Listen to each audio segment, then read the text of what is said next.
nobody like this. You ain't seen nobody like this. You hear my sound all over town singing. Whoa. You ain't seen nobody like this. You ain't seen nobody like this. You hear my sound all over town singing. Whoa. I think there's something in the water. If you wanna take a sip, but be careful what you wish for. The faint of heart can't handle it. Everybody wants a piece of someone else's prize, but it ain't free, it don't come cheap. Only the strongest will survive. You ain't seen nobody like this. Good evening and welcome to San Antonio Soccer Roundtable. My name is Harry. Joining me tonight, Rafa, how are you? Pretty good. And Robert's filling in with the role of Royce, who has a picture day at T-Ball, so hopefully he doesn't ruin the picture. Yeah, no, definitely. I'll try my best. I'm doing well. How's everyone doing tonight? I'm here. Chilling, right? Hanging in there. Trying to stay cool. Yeah, can't complain. Nobody will listen, right? So initial thoughts on the week here for San Antonio was kind of a rough match. They lost 1-0 in Sacramento.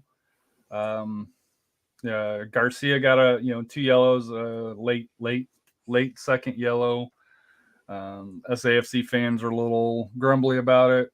When I watched it, could be called. You put yourself in that position.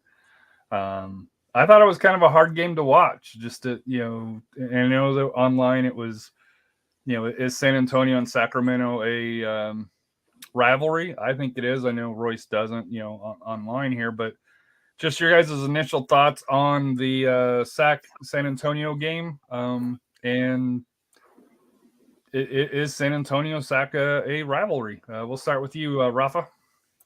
It's starting to kind of be a little bit, because it's every time we play up there, it's always a rough game.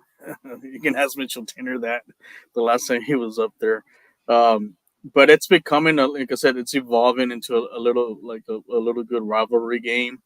We always have close games with them. Like I said, this game was just, I don't know, we just couldn't get anything going and so forth. But that's just the games we play. That's just how games are with Sacramento. So that all the times we played with them. Yeah, I don't know that I would call it like a rivalry per se, because there's not like a ton of fan interaction. It's very competitive. Like both teams, it's always closely matched. It's going to be a good game. The biggest takeaway I had from that game is there's one adjective: choppy. Like the whole game was choppy, and I think it stemmed from, like, I hate to rag on it, the field conditions. It was really challenging to put one or two passes together. I mean, it was evident even when, therefore, it had a chance almost point blank on far and hit it like 15 feet to the right. Like, you could tell the ball hopped on him, and it was just really tough. I was watching. I think that's why they resorted, a lot of those teams, just to the long ball in hopes of one of them panning out. They were just like trying to hit it over the top in hopes of, getting a lucky bounce, ended up connecting with a forward, get a shot. But the whole game was just like sloppy back and forth, in my opinion. Yeah, the field conditions, they weren't pretty. Just to kind of set the scene here with some stats here. Let's hold on one second here. The stat page moved. Possession-wise, we actually had more of the ball than normally. Sacramento 53%, us 47%. Both teams had 11 shots, but the big difference was Sacramento had 5 on target. We only had 1, and I think that was the big difference. They had 6 corners, which they ended up scoring off of. We had 4. We were offsides 4 times. Foul-wise, 15 and 13. Sacramento actually had more fouls. Not a lot of yellow cards. Especially how the first half was. It seemed like he was giving out a lot of yellow cards. 2 and 4, and then the red card. But to me, what stood out, and I guess this is something that I've kind of wondered here, is I wanted more shots outside the box. Well, this time they had 7 shots outside the box and only 4 inside, but they didn't have any big chances. Saying here, no real counterattacks, no counterattack shots. typically that's not a recipe for San Antonio winning. Just looking at those stats here, is it just because Sacramento kind of buckled in, and they play very similar to San Antonio, and unlike RGV that likes that pressing style, Sacramento actually has decent talent up top to be able to kind of neutralize SAFC. I think so. That's I noticed like when we play Sacramento, they're always kind of a defensive holding team. They like to kind of stay back a bit, and then finally, when they do score, they get you on counterattacks. So, like I said, they're kind of similar to us, but they were just had good discipline on this game to really kind of bunker down, and then they just pick their spots when they can score, especially on free kicks or corner kicks. So that's what you expect from Sacramento. That's just how they are. They're just a scrappy team, but when they have opportunities, they'll take advantage of them, and that's how they hurt you, and that's how they win their games. Yeah, for sure. They just have a tendency to grab a lead and then, like you said, kind of hunker down, play solid defense. They're disciplined. I mean, they definitely have some talent. I mean, you got to give them some credit. They had a lot more opportunities, a lot more dangerous possession and shots. So, I mean, you just got to tip your hats to them.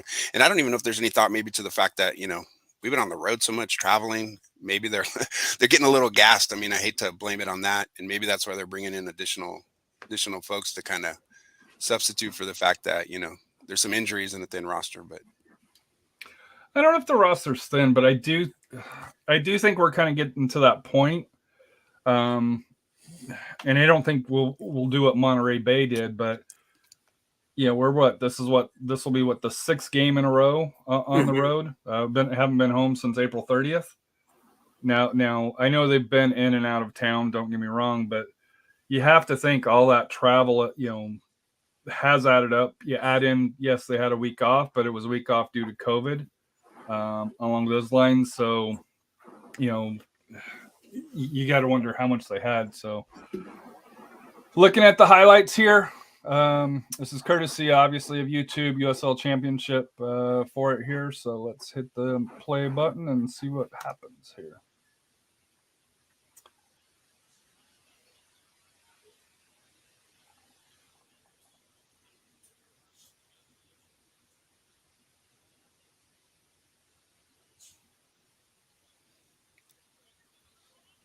So that's something there that we're kind of allowing a little too much that little space in there, allowing their midfielders to take shots like that. We can't allow that to happen.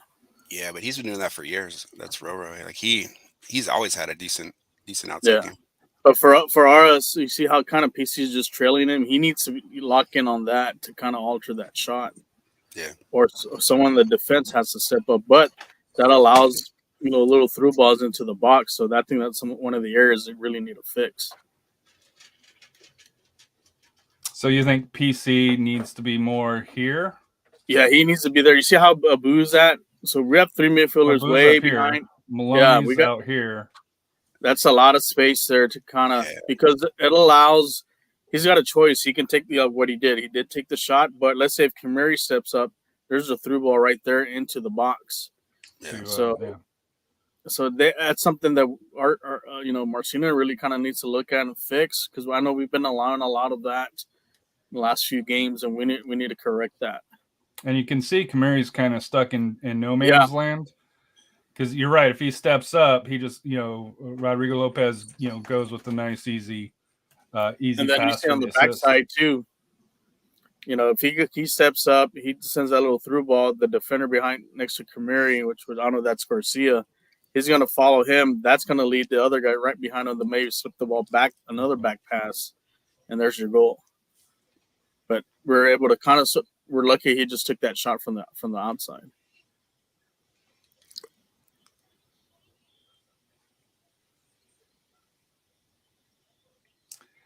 Now, one of the things that I noticed here, because they had a couple of corner kicks before, is who PC was guarding. PC was guarding, what was it, Martinez that scored? Mm-hmm. And there was a huge size difference. I noticed that they had a couple of PKs, or not PKs, some corner kicks early. and it seemed like that he was matching up on him as well coming up.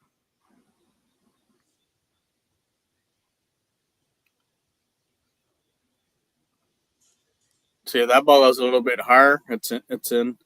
Yeah, or a little bit of knuckle, like it. Yeah.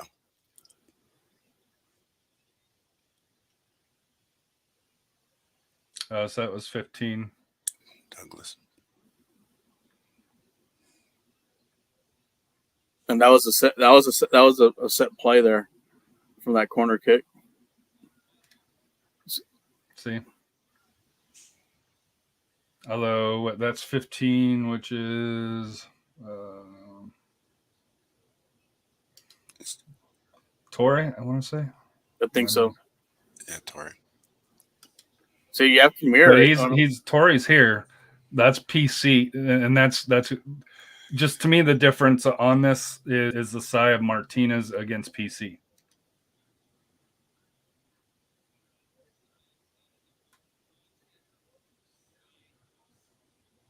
It's a good goal though. Yeah. Yeah.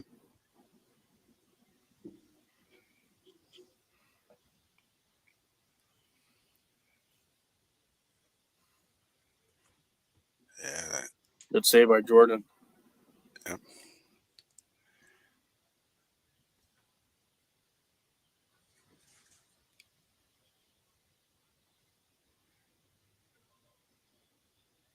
What I was noticing too is when Jordan was, getting the ball, getting possession, he was trying to, at that point, like play it out of the back a little too much for my liking. Considering the field, I was like, he keeps dumping it to the defenders, and like it's tough to connect 1, 2, 3 passes on that field when it's skipping like that. So it's almost seemed like, unfortunately, you're stuck with keeping it out of dangerous, areas of the field by actually punting it more so than trying to distribute it short. I noticed that.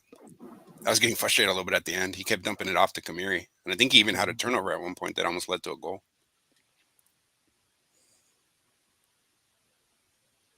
See, there was a mistake there by Sacramento. That should have been passed to the outside. Yeah, He had Tanner already sucked into the middle. All he had to do. We're lucky he didn't send that, because that'd have been a second goal there. But you see how our midfielders are really, our midfielders are caught again. Everybody sucked in. Look at that. If at the end, like all 6 of those players are going towards the ball, even 7 wide open. Honestly, Tanner needs to kind of stay with him, because, if what he did was going in, he just allowed that little space in it. You see right there, that pass should have been to the outside right there. There's the gap right there. All 6 of them suck into the ball. It's crazy. Because Martinez is off, so you can't pass it to him because he's See, offside. even on those plays, when when I used to coach my teams, especially with the 3-back, when they counter something like that, I always tell them, players, if you see somebody nearby you, step up and get them offside, so that way they can't really make that pass, and like I said, for him to, take the, let's see if he can take the shot, but still take up that spot to close the gap. But there's a pass right there to the right. He passes to the right. It's a goal. Is this a mistake where all 3 defenders are? Yeah, definitely. That's like, that shouldn't be happening right there. Well, you got 6. Well, actually, you got 6 players circling. Yeah, they all pressed to the ball, 6 of them. It's kind of wild. See, right there, Kamiri should have already understand, hey, he's offsides. I need to step up. Because even, like I said, passes, he's going to be called. Tanner needs to stay outside to close that gap, because if he passes it out right here, there. he's That's a shot right there. He's walking in. So another good save. Even if the guy got the rebound, he would have been offsides.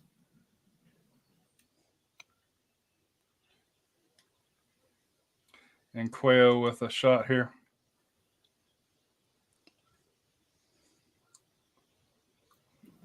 Another great save. See, like that stuff. Like he was just trying to get the counter going. Yeah. But he's playing it out of the back, on the ground like that, as if they can put 1 and 2 touches together. I mean, as sad as it sounds, it's like seems to get it out of the danger zone, get it on their side of the field in hopes of something happening. Well, I think he was trying to break it, trying to start the counter attack. Yeah, sure.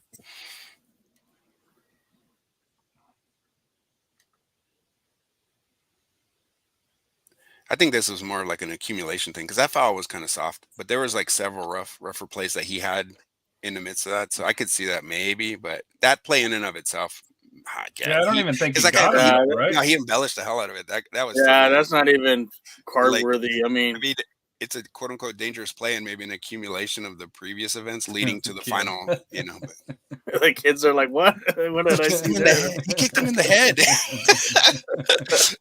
That's funny. No way. He's got the same expression. It's not a card. It is funny. Oh gosh, he throws an elbow as if you hit him. And it did not get overturned either. So Right. Fabian is out this match. Yeah, I mean it's not an unfair. I mean it's not what we want as SAFC fans, but I mean it's a fair card. So here's my observation from the highlights. Did you see anything about San Antonio FC on the attacking side in any of the highlights? No, I watched it back too, and I was kind of sad. So I was like, I don't want to see this anymore. And there was probably like 4 shots by them, and that's it.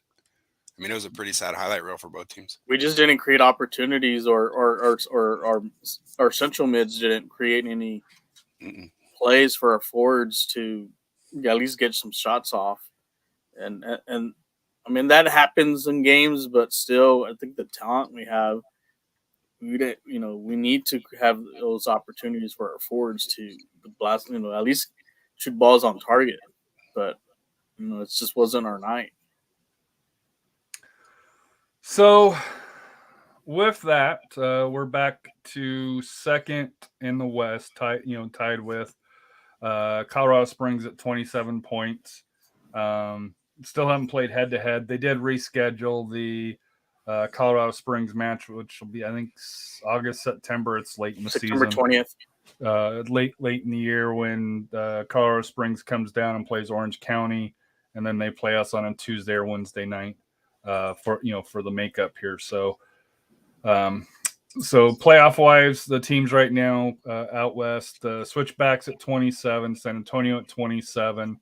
Then there's a gap, New Mexico, which is on 5-game unbeaten streak, 22 points. Loyal, 22 points.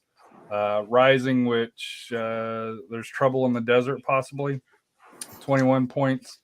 El Paso, who lost their golden boy Luna, although they did find another 16-year-old named Diego that had a hell of a goal for his first professional goal. Sac Republic at 19, Oakland Roots 19, LA Galaxy, RGV 18, Lights at 16, Orange County, the defending champs, at 14. And the team we face, Monterey Bay, at 14 points since the last time that we played them. They've won 3 matches. They've lost 2. They did lose to RGV 2-1, and they lost to the Roots 2-1, but they did beat the Switchbacks 4-2 and went on the road and beat Louisville City 2-0, and probably their most impressive victory here. So despite the loss, San Antonio's still in I think pretty good shape for that here. But your thoughts on where San Antonio is at 12 games in? We'll start with you, Robert. I mean, the big thing is if you told me at the beginning of the season we'd be where we're at, I mean, gosh, in considering years past, I mean, you look at how they started, it was like draw, maybe a win, couple losses where, they got a red card. I think they're good. They're, disciplined, bringing in reinforcements. The key to it is in this league, what I find is like make the playoffs and get hot at the end is the key. I mean, even Phoenix, I mean, as much as they're struggling, don't kid yourself when it comes to the end a playoff game. Would you want to play them? I wouldn't. I wouldn't with the talent, no matter how much trouble, because they can have. I want to play them here. I want to play them here. I wouldn't want to play them in Phoenix. Well, we didn't play them full strength. That's a difference. Like they're like playing with a snake. It's like dangerous. Like they can bite you at any but they can also just totally have a game where they give up 3 goals unexpectedly, but then they can score 5. Who knows? No. They're just making, but just it's about getting hot at the end is the big thing. Is just being healthy and hot at the end, trying to get home games. Home games are huge in this league, so that's going to be a big thing. So And AJ Diego Luna went to MLS, signed a under 22 MLS contract with Real Salt Lake. So we will not be seeing him at all. So the last time that we played Monterey Bay, we won 6-0. We all kind of just like it was against Monterey Bay. They have improved, the Fighting Sam Gleedles. They're playing at home. Thoughts on the upcoming match? Our back line is not going to be the normal back line because Garcia's got the red. He will be suspended.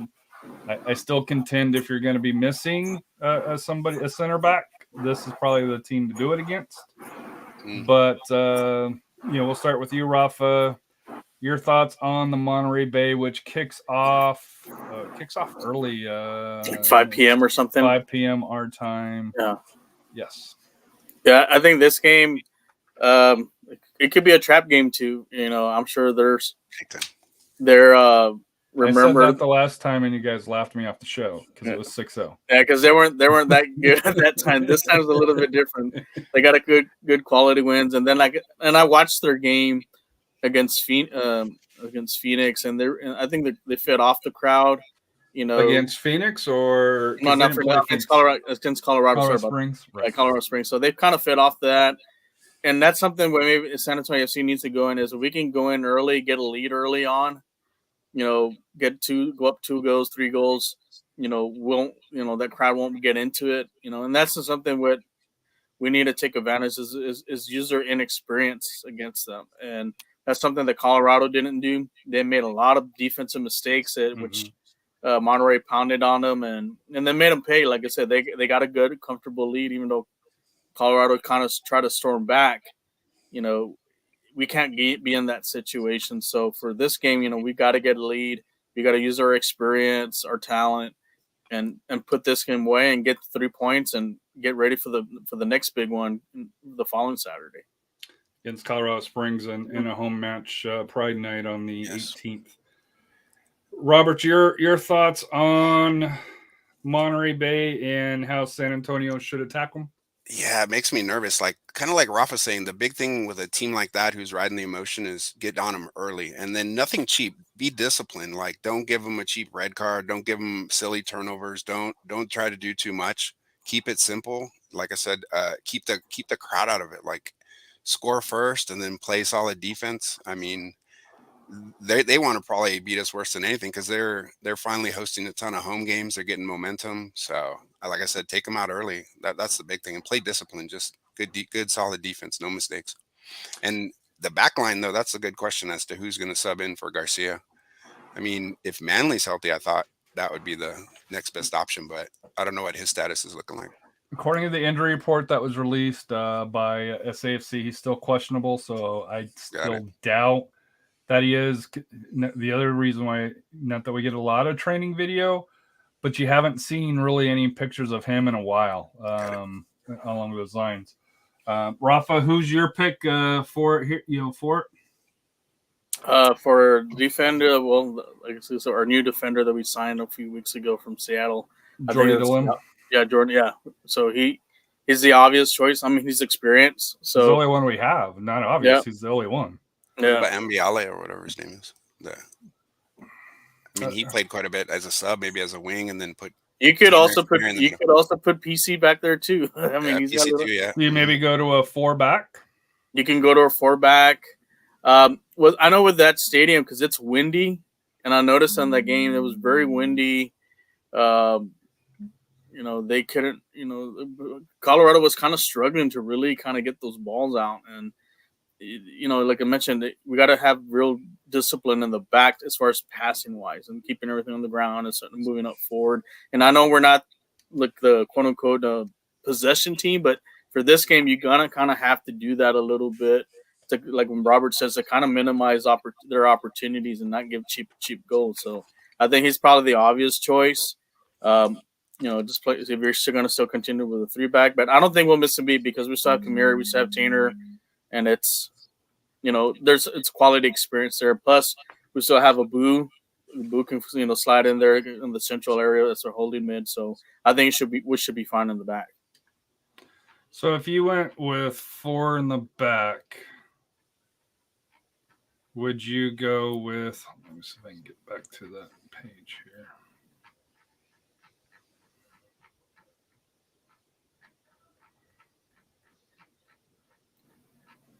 Because remember we're out without Shannon Gomez too because of the Trinidad. Yeah, Gomez, that's true. Where did that page go? Hold on, I'm trying to find it. Or literally, you can actually put Maloney on the outside, PC on the outside if you're going to play a 4-back, and just Tanner and McCamara in the middle, and then just end up playing like a 4-3-3. Have Mo as a holy mid, and then Hernandez and maybe even Lorera as your attacking mids. And then play with the three forwards, Lucho and Collier and Dylan. Yeah, that's a possible lineup right there. So we don't have Gomez. So who you'd put PC? You'd have PC and Maloney kind of on the back, right? On the outside defense. On the outside, if it's a 4-back, if it's a 4-back. 4 in the back, who would you put in the middle at that point then? I put Mo as the holding mid, and then I have Hernandez and Laura as are the attacking mids, or even Beckford, yeah. And then up top you'll have like I said, Lucho and Collier and Dylan. Because I do think that. And I kind of got the sense the first time that they played Monterey Bay is Marcina's not scared of their offense.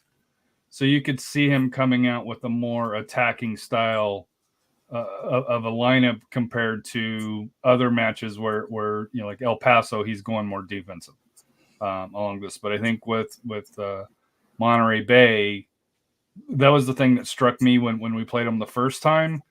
Is it was a lot more attacking than what I anticipated. So I'm wondering if we're going to see something very similar, even though it's on the road for that here. Just kind of get final thoughts on predictions. You think that they come back with the win, or you think this is one of those matches where maybe they. I don't think they lose, just because I do think that they have the better talent and the more depth. But is this one where you could see them maybe coming back with a draw and maybe dropping some points to where maybe they should have won? I think we'll win this one. It'll be closer. It won't be 6-0. I think it'll be closer. Yeah, it won't be 6-0. Unless lower the expectations there, Rob.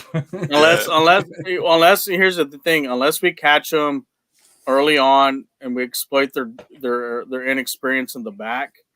Like Robert mentioned, we cannot give up cheap goals to them and build their confidence up. And that's what they did with Colorado. Every time they scored on them, they intercepted balls. They took advantage of it. So that raised their confidence. We need to kill their confidence right away because they're going to be hyped up for this game. If we can score early on, it'll put them away. And I don't think they have the defense experience to kind of weather the storm if we jump on them right away. And, they won't be able to do those things that they have done the last few weeks. So I think we can come out with maybe like a 3-1 win. I think I can see that coming on this Saturday. Robert, your kind of thoughts on I won't pinpoint you on a score or anything, but your thoughts on how this game plays out. Well, like Rafa's saying, I mean, if you predict with my head, it says 2-2, but my heart says 3-1 because. Like that team just doesn't have a lot of experience. If you get on them, put them behind the 8 ball early, they're going to start pressing forward, and then the mistakes just continue to happen. I mean, not to say it's going to be equivalent to here in San Antonio, but that time you could just see that team got somewhat deflated once it hit like 2-0, 3-0, and then all of a sudden you just seem like they got away from them, were just defeated. Like the types of goals they were giving up. I mean, we had some quality shots, but they had some errors, and they could have put a shot away early that could have changed the momentum of the whole game. Even on the midfield, like Nicky Hernandez really kind of shredded them, and they don't have anybody that can kind of mark him. And then if you add Laura in the mix, kind of pick your poison there. So I don't think they have the midfield to kind of contain those two guys. I do know that they were missing players, one to a red card and along those lines. So I think they're probably going to be a little bit more healthier. I just don't think they're at the depth and the talent that San Antonio has. Speaking of talent, Yes. a new arrival announced today, and we'll get Robert's thoughts because he did a kind of a quick dive on our new forward on loan from Seattle Sounders. This is what the third or fourth Seattle Sounder connection, at least. Number 14, Sam Adeniran on here. San Antonio announced him as a forward. Has also played left wing and left mid for Tacoma in MLS Next Pro.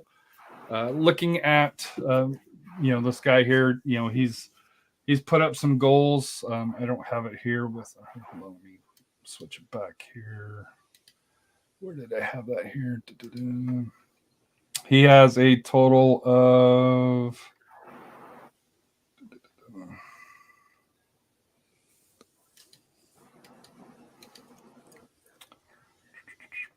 In USL Championship, in 30 matches, he's got 13 goals, 2 assists for the Sounders 2 Tacoma team here. So, Robert, your thoughts on the new addition for San Antonio FC?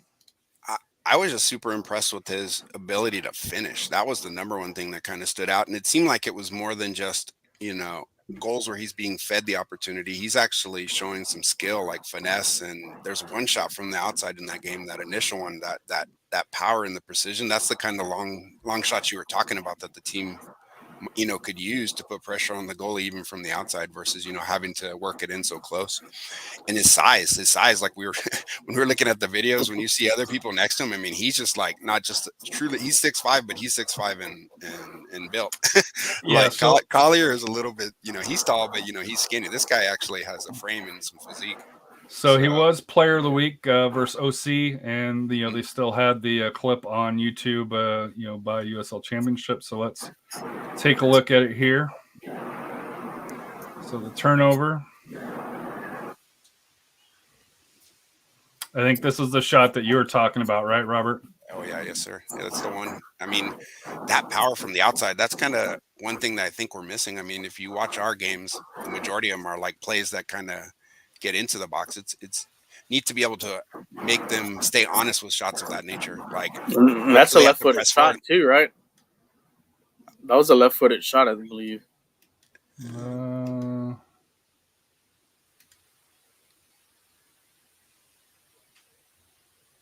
Yeah. Oh yeah, it sure was. Yeah, he's got a wicked left shot.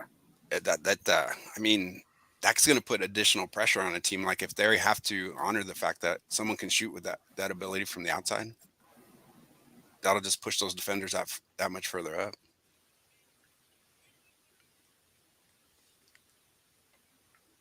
Right there, that's when you just see you can see Maloney right there. Like Yoda on a backpack, just carrying him around. That's yeah, and he's young too. I was looking. But this one was a good. You kind of showed his touch compared to the power on the last one. Oh yeah, and if you watch there's several other highlights that just a lot of similar finishes. Just knowing what to do when you're around there is like. I mean, it looks so simple on the videos, but like he just knows and he seems calm. Like that doesn't faze him. He doesn't seem pressured. He just makes it look easy and smooth.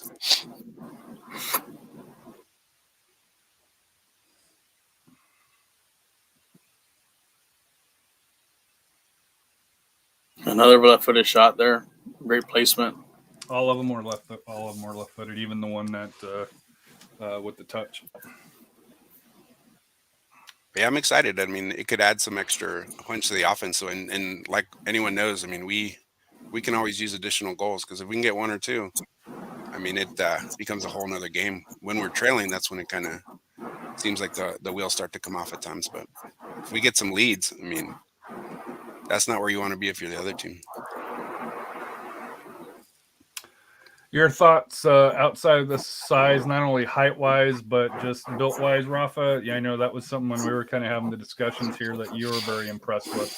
Yeah, he's gonna be able to knock people off the ball, fight for the ball, especially when we press up, and Uh, he's gonna. You can see he can place the placement of the ball. He's this is kind of like nonchalant, like that's very hard to find. Yeah, but he's gonna do a lot. I think for him, he's gonna do a lot of damage. And what makes us now even more dangerous is now we can have so many different combinations of our forwards. It doesn't have to be always Collier and Dylan. We can plug him in into start or so now teams won't be able to kind of game plan us on who's up top because now we have a plethora of forwards and then hopefully, like I said, we do get Patino back. We got 5 quality strikers that can, we can end up even changing formations. We can go back to a 3-4-3. And so imagine having 3 of the 5 there. We're gonna hopefully put up some goals. And I think this is a good move. That's kind of, he's gonna come down I guess towards the end of the stretch of the season. That depth's gonna help us. And that way we're not gonna have a forwards mark because like I said, Colliers having a great season. So is Dylan.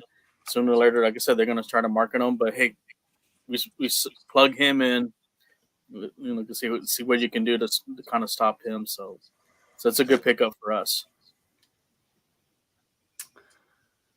It'll be interesting. Do you think?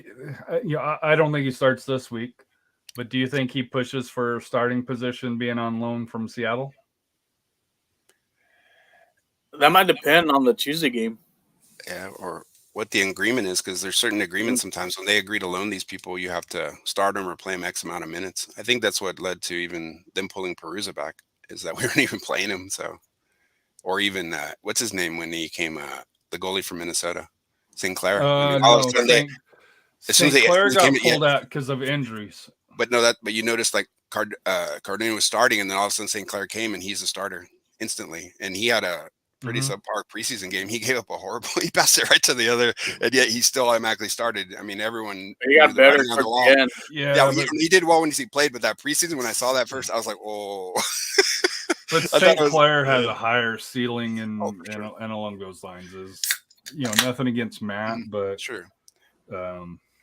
DSC should have been the starter, and I would have loved to seen him be here all through the year. Instead, he got back, and I think he led, if I remember, he serves me right. He led Minnesota United all the way to the championship game. I know they came up short, but he had a pretty good run, and I think he's back starting. I know they got 2 quality goalkeepers up there. He's like he was with the Canadian national team. Mm-hmm. He was called up too. But the point of it was just that sometimes these loans have that stipulation that you have to start them. So it seemed pretty obvious, like they uprooted him just instantly. I think he'll get us like 50% of the playing time, like kind of with Nicky's probably like Nicky Hernandez. Yeah, I think both of those are fair here. So, anything SAFC that we want to touch base on before we move on? Touch base on what's going on in CONCACAF with you, Rafa. I haven't been paying too much attention to it because it's kind of that dead period, and I'm not into the CONCACAF League of Nations, whatever. League of Nations, just like I'm not into the UEFA Nations League, although I'll have it on in the background. Like, I have Fubu, so I was able to watch all 8 games this afternoon at the same time. Why they schedule them all at the same time baffles me, but hey, some good upsets on some of those games. There's some good games on that. As far as with the Mexican national team, I think they need to make a change. I think they need to bring in some of the younger players, especially from the Olympic team. I think those guys are a little bit hungrier. There's more quality there. Even some of the teams, the tournaments they're playing right now, we have a lot of quality players. I think some of the guys that are on the team, they're kind of acting a little prima donna. It's like, well, no one's taking my spot. I already got this. Not in Mexico, no. No, and they need to. I think some of them need to be like, hey, give them that little elbow out and give somebody else a try, because the talent's there. There's some guys that are, some younger guys are, kind of following Liga MX. There's some that are going to be signed by some European teams, and I think those are the guys you need to kind of start getting them in there, building them up. I know like PSV is going to, I think, sign one of the players from Pachuca, and he's been playing. I think he was on the Olympic team, and so it's time to also get someone with more discipline. I think that's what needs this team is someone with discipline, and there is a coach out there with discipline. We'll see if they'll pull the trigger and get him on, or they'll go to a different direction. So, it's you still have 5 months to fix things, but I think now from what I've seen, I think you got to shake it up a little bit and so forth. And if not, you're not going to do any. I don't see them going out of the group stage. Isn't that kind of their downfall? Typically, like the Mexican national team hangs on to some of those stars just a little bit too long. That's It what doesn't happened. like the influx of youth. They have a tendency. Those guys, they play. That's their biggest criticism right now. Yeah, that's what happened. I think back in 2010 ish, somewhere around there. Like they had kind of their little one good group, but they kind of overextended their welcome, and that's why I think even that one World Cup where they almost blew it and ended up beating New Zealand.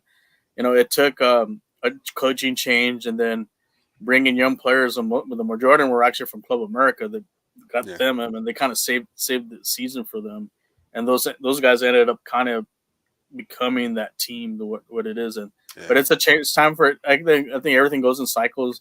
I know that the U.S. right now, they're in their kind of little good cycle right now with the players. For the next two World Cups. Mexico, I think they're in a transition, and so hopefully they can transition their younger players now. So for the next World Cup in 2026, they can really kind of compete and get into to pass the group stage. I think that the U.S. just definitely has an influx of just really youthful, quality, playmaking type players. But the biggest thing that they need is, and then the goalkeeping. Even that Sean Johnson, that game he played amazing. He was really good. That save he had against Uruguay, beautiful. But I think, and everyone's talking about it constantly, is they need a striker. They've been trying. Yeah, they don't have a number 9. They need someone to put, because they have youth, they have quality that play in bigger leagues. I mean, you could see the talent, but it's meshing and then getting that Dempsey, that guy that you can count on to put one in when that's that. I mean, Pulisic's not Dempsey. No, he's creative. Like he's like creative. He's flashy. He can put a couple goals in. I mean, he's good, but he's not your clinical goal scorer. Almost like that guy we were looking at right now from the Sounders. We need a guy that can put the ball in the net. Period. You feed him, he puts in the net. You can almost. See, that's going to come into play with them, especially when they play England. And the key game for them, and the key game for them is Wales. They have to win the game against Wales in order. Oh, for sure.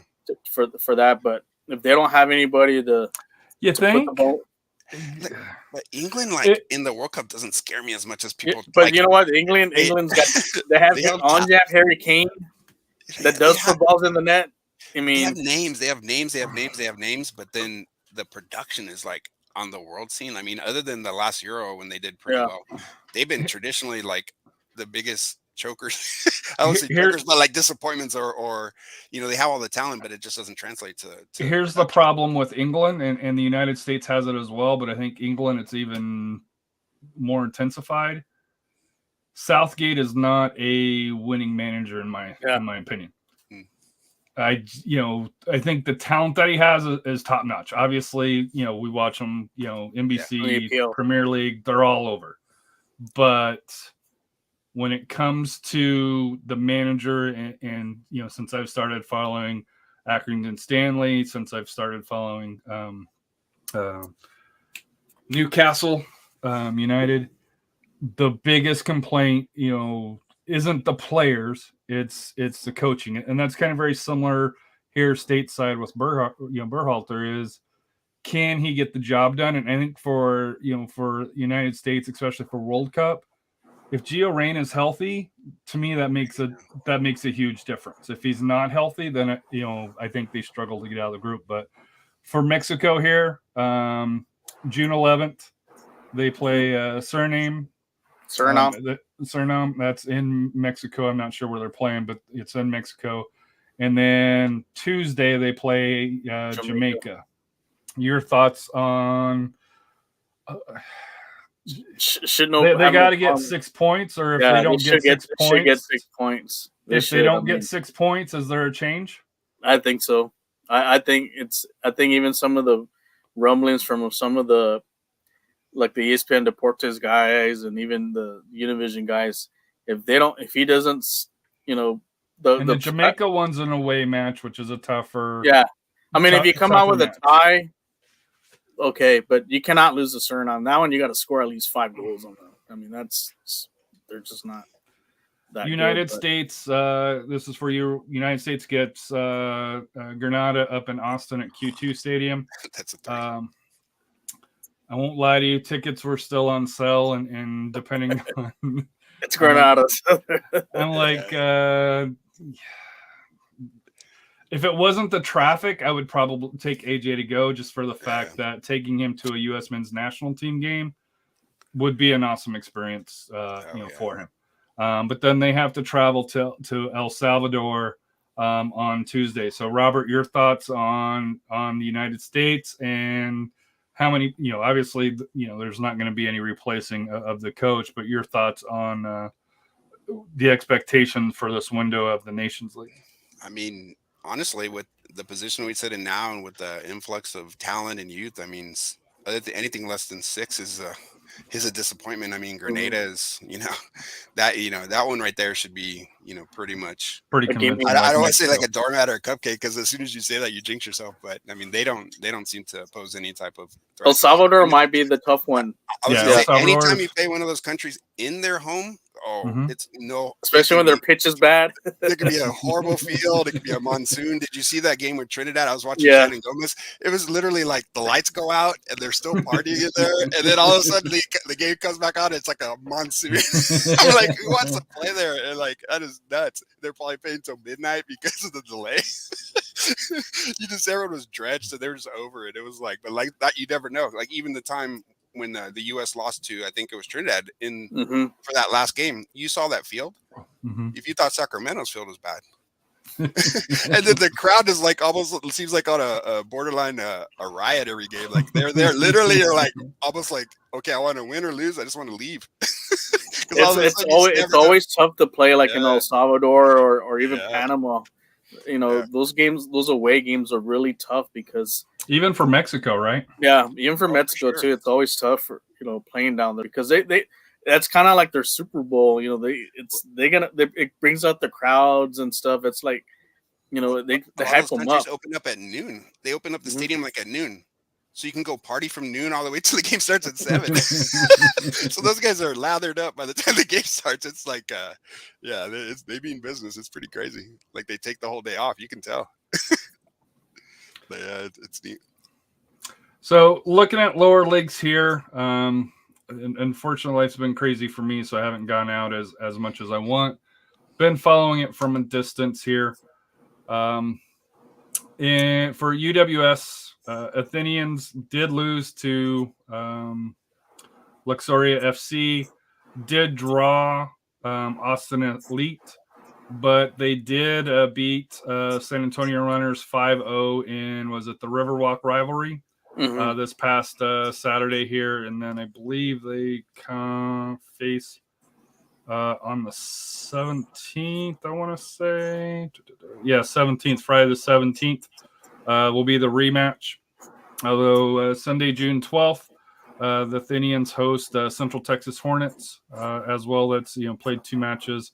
They'll play that Friday again. So Central Texas has a tough weekend. They play the top 2 teams, FC Austin on Friday, and then turn around on Saturday Sunday to play the Athenians for that here. But the next they're there. Runners play at Luxoria at 1 p.m. on June 11th, so on Saturday for that here. So lots of opportunities to support the Runners or the Athenians for that here. Looking at the WPSL for that here. Challenge Red Devils, AHFC Royals out of Houston. Kind of running away with it at this point for it, although the Blossoms have only played 3 matches. They're at 6 points. Blossoms do play Corinthians FC tomorrow night at CE Soccer Classical 8 Soccer Complex. And the Surf play Sunday at the Surf Complex, also against Corinthians FC SA. So Friday and Sunday, we've got kind of a round robin with Corinthians playing at both Blossoms and San Antonio Surf this week for WPSL. Corinthians and San Antonio Surf both kind of at the bottom of the table. I know Surf's record's 0-3-2. It's actually an improvement from last year where they struggled. I don't think they got any points here, so they are making moves. But like I said here, obviously challenge Red Devils and HFC Royals, who won the division last year. Good, and the Blossoms have stepped up so far early in the season. The NPSL Lone Star Corinthians SC of SA are in first place, 7 games played, 17 points, 5-0-2.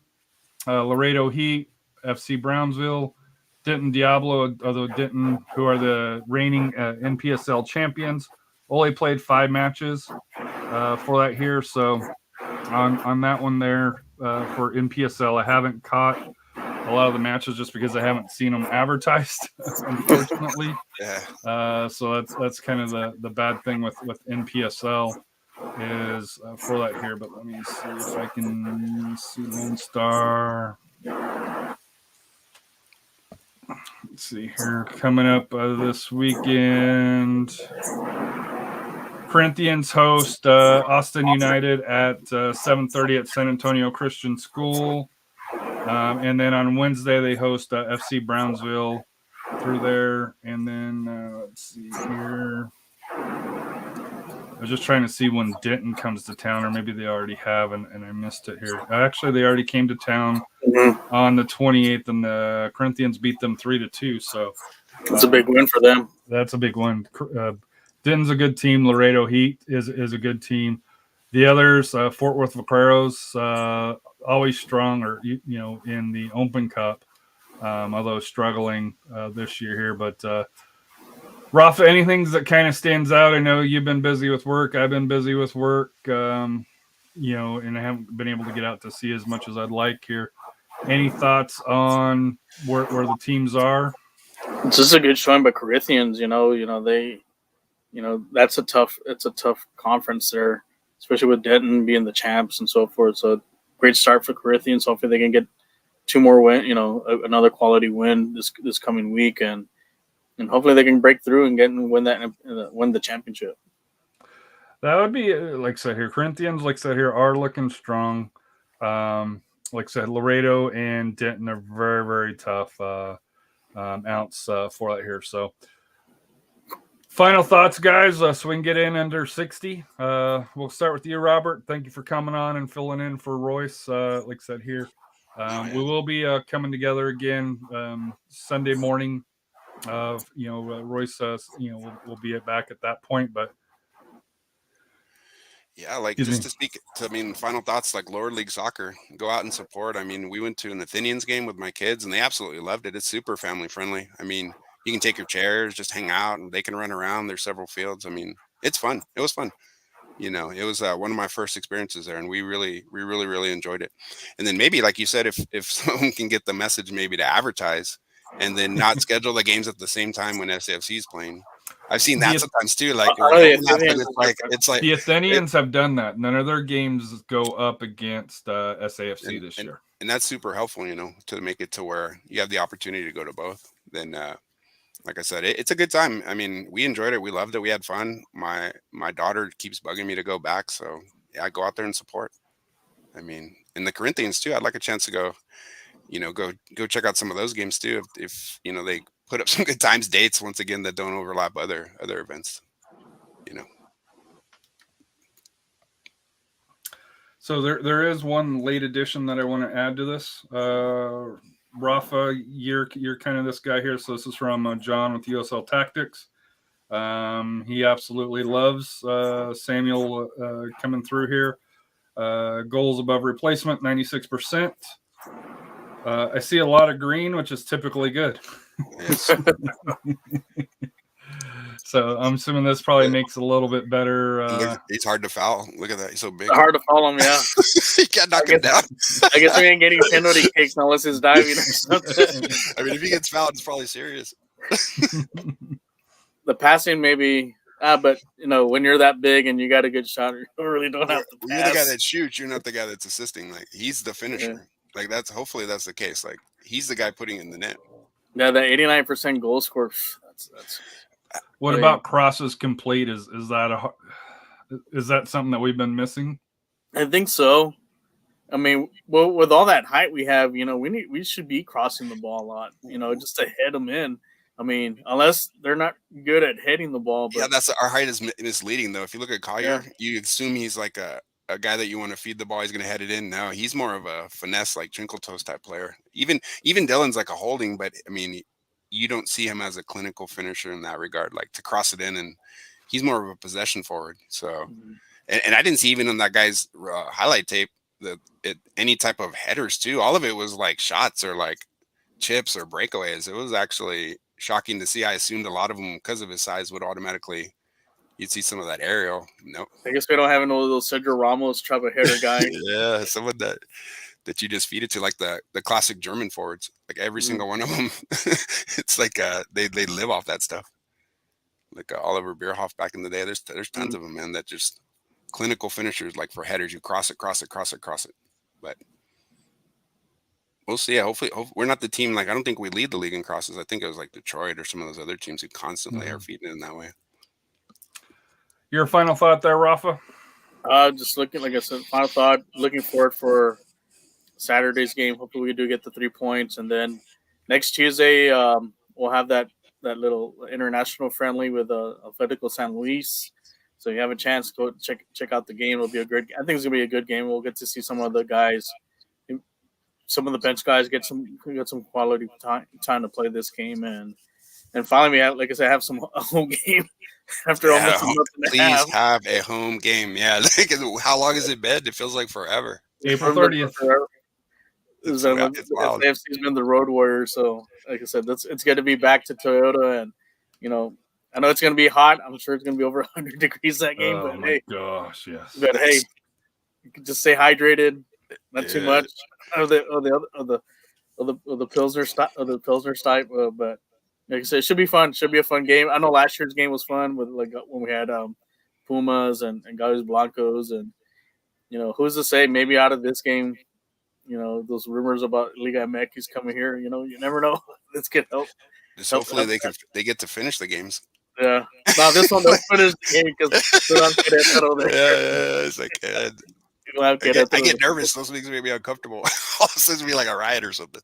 Well, I'm used to it because, like I said, I even got pelted at a Club America game in Houston. But our own fans was, "Hey, I'm wearing the same jersey as you guys." So it's funny. So you brought up Houston. I'm going to ask you this question here, Rafa, because you're Hector Herrera. Yeah. There's already reports that ticket sales have already up 30%. Supposedly he's going to play July 9th, I think, somewhere around there after my birthday. Good move, bad move? I mean, he's getting paid. That's a good move for him. Ticket sales, there's good and bad. They desperately need somebody there to sell tickets there at Houston, because I guess even like the game that they had against SAFC, you can say it was empty. So that was horrible. For him to go, I mean, I know he did well at Atletico because, like I said, he won La Liga the year before. I mean, he did well at in Portugal, with Porto and so forth. So I mean, I think he does well. He's a good quality he's player. A proven player. He's just now kind of on the backside of the career now. So. Perfect, I mean, it makes sense. Perfect for him. Yeah. So I mean, it makes sense. It just, I mean, he can still play. He's gonna help out Houston, especially, win some games and so forth. Because that's what they need. They need a lot of help, and like I said, it'll be nice to see him out there on the pitch. Here a little bit closer. So So you're As gonna a U- have a lot of Liga MX fans come by. yeah, I was gonna say, as a U.S. fan, I can't stand that guy. He's up there with like Guatemala Blanco. Those guys, I can't stand those guys. Like they're just annoyed like that. Yeah. So, just as a my friendly reminder, next home match is the 18th. As far as league, I know the ones at Tuesday. That's probably what, a 7:30 kickoff or 7 kickoff, if memory serves me right. But the Saturday, June 18th, is the first 8 p.m. kickoff. With Rafa talking about the heat, so they have pushed it back a half hour, so that especially for the people that sit on the east side, that half hour will make a world of difference for that sun to get low enough to where maybe you're not, you may bake it, for the first start, but you're not going to be baking for the first half. It's not gonna be 102 to be 90. And then SAFC travels for a Friday night kickoff at Colorado Springs. 8 o'clock kickoff here. I plan on being there, so for that here. And then a quick turnaround coming back on Tuesday the 28th against Tulsa, which I may or may not be back for that game here. So I may or may have some tickets available at that point. And then July 2nd, 4th of July match. They get the Charleston Battery, which has AJ's favorite player, Oh yeah, that's right. Matt Shelton, for that here. So busy. We say, hey, welcome back. Well, there's 4 after, counting this one here, 3 out of the next 5 are at home. But they're back to back. So get ready. Gas is getting there, so make sure you're saving your pennies to be able to get over to Toyota Field. There you go. And then a lot of them are like, we're starting to play a run of 2 teams too, finally.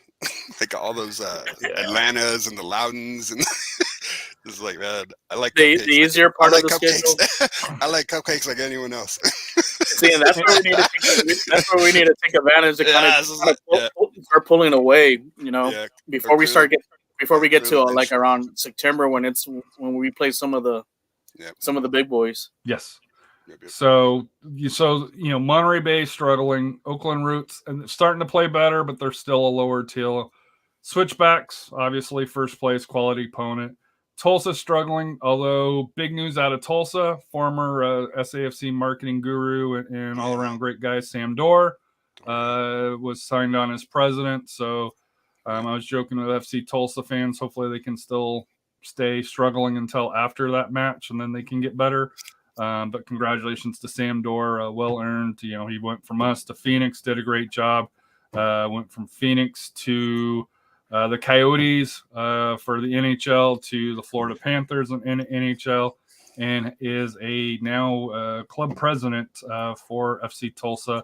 Get a damn stadium, Sam, for that here. But congratulations, for them here. So lots of fun. And then Charleston, which is struggling, and then 2-week break, which I thought would be where the friendlies are, but no friendlies. And they get Atlanta United too on that 16th before they travel away for a home match. But yeah, get ready between now and pretty much through end of September, or through September for a lot of home games. There's really only so that's a Saturday, and then a July, and then a midweek game, then home, away. So then you're really talking about a 2-week period, end of August, beginning of September, where the club's away. Other than that, you're going to have teams here. So it was a pleasure having everybody tune in. Like I said here, Robert, thank you for stepping in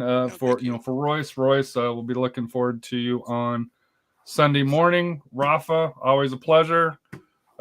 We finally get to see each other in person next week. Next Tuesday, yeah. Robert, I got your scarf coming, and talking to Red. He actually shipped it this week for that here, so we should have it by the time there. So tailgate, I'll bring it to you. Sounds good. And we got to talk about that El Gato flag here. I got to talk to Rafa to see where he got that, because I still need that for my collection here, although I got to find a place to put it. Oh, man. So, but thanks, guys, for tuning in. Hope everybody has a wonderful evening. And like I said here, what's life without goals?